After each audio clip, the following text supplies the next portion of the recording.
días, compañeros, somos Primero E.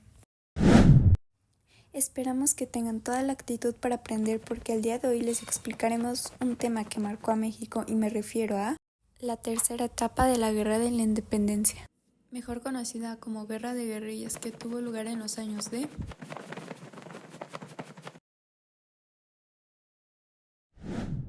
En este video podrán darse cuenta de todos los cambios de la ciudadanía, políticas, manera de hacerle frente a la guerra y características que tuvo México desde la etapa en querer lograr la independencia de México. Esta etapa se caracteriza por ser resistencia a través de una guerra de guerrillas. Era líder de la segunda etapa y quien tenía conocimientos militares. Él planeaba las estrategias de ataque, pero al morir los insurgentes se quedaron sin líder. Fue entonces cuando varios de los que estaban en las guerrillas decidieron tomar liderazgo y separarse para que cada uno de ellos luchara en un lugar específico. Aunque con la misma causa, fue así como esta fase de los jefes insurgentes se dispersaron en el centro y sur del territorio novohispano. La guerra de guerrillas fue estrategia en esta fase. La forma como se efectúa es cuando los grupos pequeños combatientes, en este caso los insurgentes, utilizan ataques rápidos contra el enemigo de mayor número, como lo era en el ejército realista.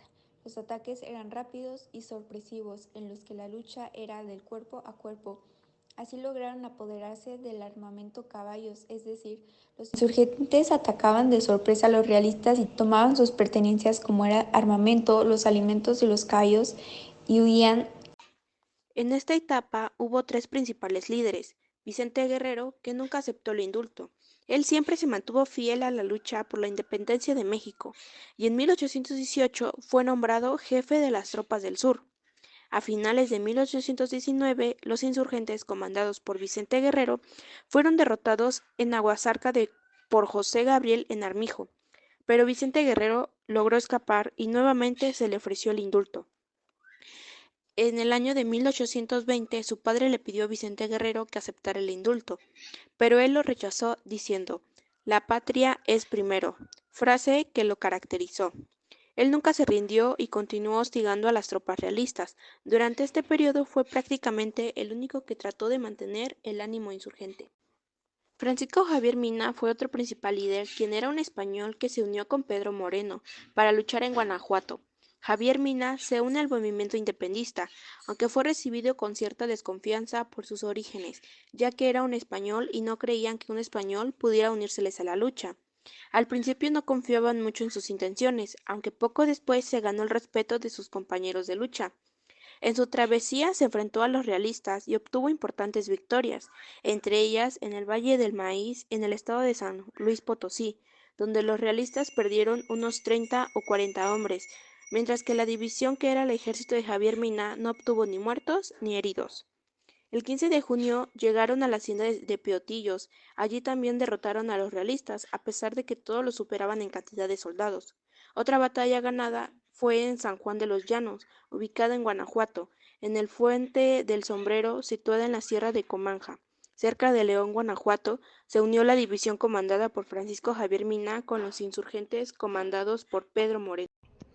Mina, urgido al apoderarse de una ciudad importante que reviviera la insurgencia, atacó a Guanajuato la noche del 24 de octubre, mas sus tropas fueron dispersas por el enemigo. Al verse derrotados, Mina y Moreno huyeron al rancho Venadito, pero un cura de Silao los denunció y el 27 de octubre fueron detenidos.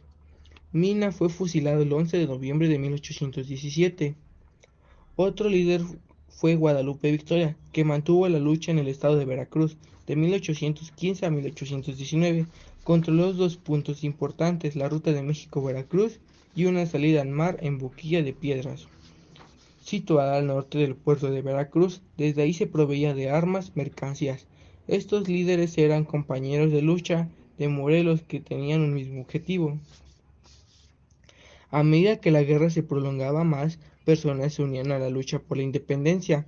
Tanto hombres como mujeres, de diversas clases sociales, participaban como soldados, espías o enfermeras, proveedores de recursos para las tropas. También hubo un cambio en la ciudadanía, como por ejemplo en su vida cotidiana.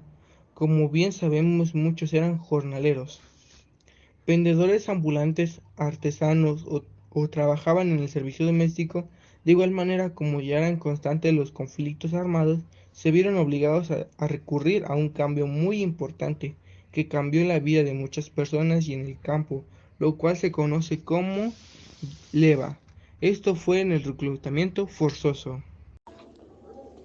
Esta práctica era ejecutada mediante la violencia, ya que los que eran reclutados eran separados de su hogar y de su familia en contra de su voluntad.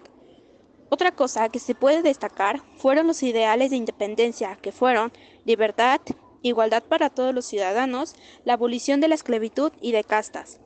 La tercera etapa de la Guerra de Independencia representó un periodo de debilitamiento progresivo del dominio español en América Latina. A medida que las fuerzas independistas ganaban territorio y apoyo, el control español sobre las colonias se volvía cada vez más precario, allanando el camino para la independencia final. La tercera etapa finalizó en 1820, tras 5 años de guerrillas y resistencia. Ni Vicente Guerrero ni los intentos de otros pequeños grupos, como el encabezado por Guadalupe Victoria, consiguieron resucitar la causa independentista. Asimismo, los líderes que habían conseguido escapar fueron apresados. Este fue el caso en el de Ignacio López Rayón y Nicolás Bravo, quienes fueron condenados a pasar la vida en prisión. Fue así como culminó la tercera etapa del movimiento de independencia. Esperamos que este video haya sido de tu agrado y hayas aprendido algo nuevo acerca de este tema y puedas reflexionar un poco de lo mucho que hicieron para que hoy nuestro México sea un país independiente. Muchas gracias por su atención, nos vemos pronto. Chao.